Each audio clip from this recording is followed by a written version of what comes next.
வணக்கம். இன்றைய மாவட்ட செய்திகள்.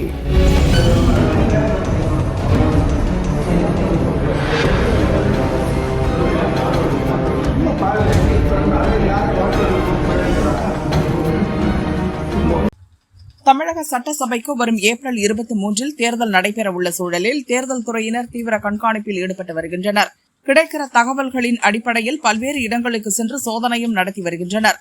கடந்த 6 நாட்களில் மட்டும் அவர்கள் 1,45 லட்சம் ரூபாய் அளவுக்கு பரிசுப் பொருட்களை பறிமுதல் செய்துள்ளனர்.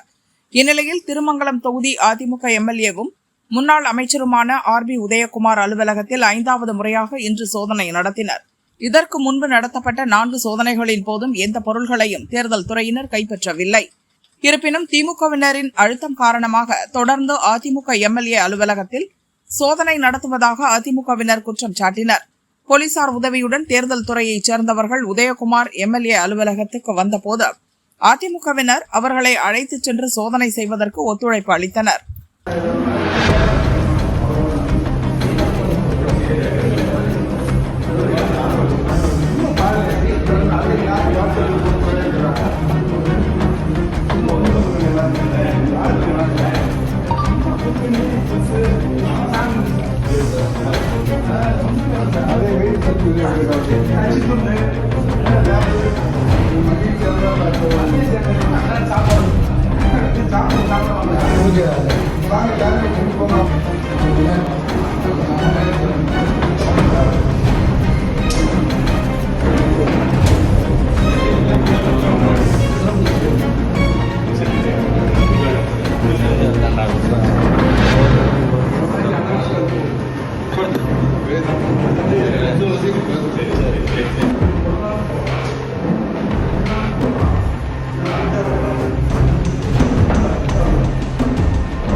தமிழக சட்டசபை தேர்தலை முன்னிட்டு தேர்தல் கமிஷன் 100% ஓட்டுப்பதிவை வலியுறுத்தி ஊர்வலம் விழிப்புணர்வு நிகழ்ச்சிகளை நடத்தி வருகிறது.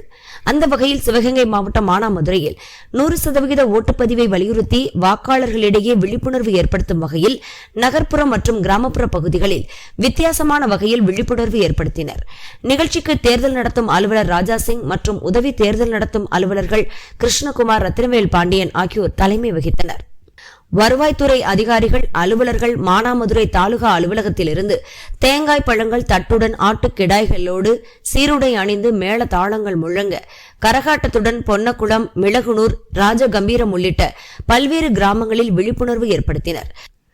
வாக்காளர்களிடம் விழிப்புணர்வு துண்டு பிரசுரங்களையும் வழங்கினர். தேர்தலில் 100% ஓட்டுப்பதிவை வலியுறுத்தி சீர்கொண்டு சென்ற அலுவலர்கள் மற்றும் அதிகாரிகளை வாக்காளர்கள் ஆச்சரியத்துடன் பார்த்து ரசித்தனர். தேனி மாவட்டம் கம்பம் கிழக்கு வனச்சரகத்திற்குட்பட்ட சுருளி தீர்த்தம் மற்றும் சுருளிப்பட்டி வனப்பகுதிகளில் வனத்துறையினர் செடி கொடிகளை அகற்றும் பணியில் தொழிலாளர்கள் ஈடுபட்டு வருகின்றனர். இந்த பணிக்காக சின்னமனூர் கரிச்சப்பட்டியைச் சேர்ந்த 55 வயதான பாலு உட்பட 11 தொழிலாளர்கள் வேலைக்கு சென்றனர். அங்கு குட்டியுடன் வந்த பெண் யானை ஒன்று திடீரென தொழிலாளர்களை தாக்க ஓடி வந்தது. தொழிலாளர்கள் அனைவரும் தெரித்து ஓடினர். இதில் எதிர்பாராத விதமாக பாலு நிலை தடுமாறி கீழே விழுந்தார். யானை அவரை தள்ளியதில் பாலுவின் கை மற்றும் கால்களில் எலும்பு முறிவு ஏற்பட்டது. வனத்துறையினர் மற்றும் சக தொழிலாளர்கள் அவரை மீட்டு கம்பம் அரசு ஹாஸ்பிட்டலில் முதலுதவி சிகிச்சை அளித்தனர்.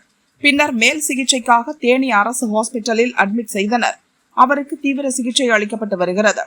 வனத்துறையினர் சுருளிப்பட்ட தீர்த்தம் உள்ளிட்ட பகுதிகளில் தீவிர கண்காணிப்பில் ஈடுபட்டு வருகின்றனர்.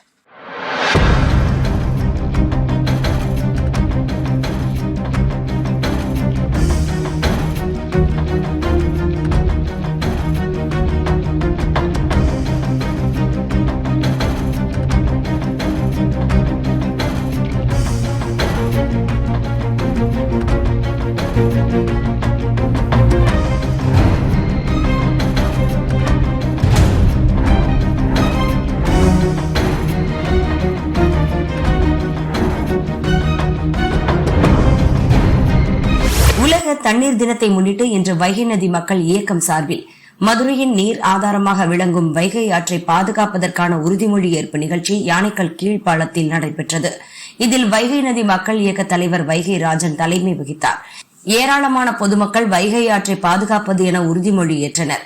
நிகழ்ச்சியில் வைகை ஆற்றில் நேரடியாக கலக்கும் சுத்திகரிக்கப்படாத கழிவு நீரே வைகை மாசு அடைவதற்கான மிகப்பெரிய காரணம், கிருதுமால் நதி உள்ளிட்ட பழங்கால நீர்வரத்து கால்வாய்களை உடனடியாக தூர்வாரி சீரமைப்பதன் மூலம் நிலத்தடி நீர்மட்டத்தை உயர்த்த முடியும் உள்ளிட்ட 6 தீர்மானங்கள் நிறைவேற்றப்பட்டன. சிவகங்கை மாவட்டம் இளையான்குடி புதூரில் கூட்டுறவு அமைச்சர் பெரிய கருப்பன் தலைமையில் தமிழ்நாடு தலை குனியாது என்ற தலைப்பில் பொதுக்கூட்டத்தில் முன்னாள் முதல்வர் OPS பங்கேற்று பேசினார். முதலமைச்சர் அவர்கள் டெல்லி என்ன அமெரிக்காவே மிரட்டினாலும் அவர் பணிய மாட்டார்கள். அந்த காலத்தில் தமிழ்நாடு தொடரட்டும், தமிழ்நாடு வெல்லட்டும், தமிழ்நாடு என்றைக்கும் தலைகுனியாது, தலைகுனியாத தமிழ்நாட்டிற்கு முதலமைச்சராக இருக்கும் வரை தமிழ்நாடு என்றைக்கும் யாருக்கும் நாட்டு மக்களுக்கு, தமிழ்நாட்டு மக்களுக்கு நன்றாக தெரியும். தமிழக அரசை சிறப்பான அரசாக நாட்டு மக்களுக்கு நல்ல வள திட்டங்கள் கொண்ட முதலமைச்சர் தளபதி அவர்கள்தான் என்பது நாட்டு மக்கள் நன்றாக அறிந்து வைத்திருக்கார் என்பதை தெரிவித்துக் கொள்கிறேன். ஆதவராஜில் என்ன தொழில் நடத்தி கொண்டிருக்கிறார் என்று உங்களுக்கு அனைவருக்கும் தெரியும். யார் பண்ணையார் என்பதை உங்களுக்கு நன்றாக கூட்டணி மெகா கூட்டணியா இருந்துச்சு. இப்ப தமிழக வாழ்வுரிமை கட்சி வெளியேறிட்டாங்க.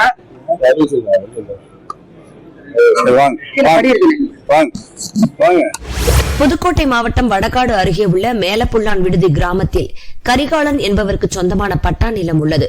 இங்குள்ள பனை மரங்களில் விருதுநகர் மாவட்டம் ராஜபாளையம் சொக்கநாதபுத்தூரை சேர்ந்த தங்கச்சாமி என்பவர் சட்டவிரோதமாக பணங்கள் இறக்கி அதில் மாத்திரைகளை கலந்து விற்பனை செய்து வந்துள்ளார்.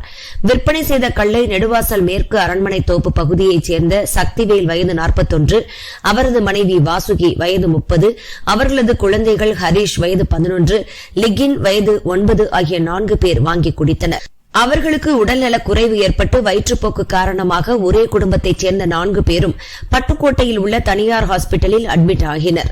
மாத்திரை கலந்த பனங்கல்லை குடித்த சுற்றுவட்டார பகுதிகளைச் சேர்ந்த 30க்கும் மேற்பட்டோருக்கு உடல்நல குறைவு ஏற்பட்டு ஆங்காங்கே உள்ள ஹாஸ்பிட்டல்களில் அட்மிட் ஆகி சிகிச்சை பெற்று திரும்பினர். வடகாடு போலீசார் சம்பவ இடத்தில் ஆய்வு செய்தனர். சட்டவிரோதமாக பனங்கல்லில் மாத்திரைகள் கலந்து விற்பனை செய்தது கண்டுபிடிக்கப்பட்டது. பணங்கள் இறக்க பயன்படுத்திய 6 மண்பானைகள் உள்ளிட்ட பொருட்களை பறிமுதல் செய்தனர். தங்கச்சாமி எஸ்கேப் ஆகினார். போலீசார் தங்கச்சாமியை தேடி வருகின்றனர்.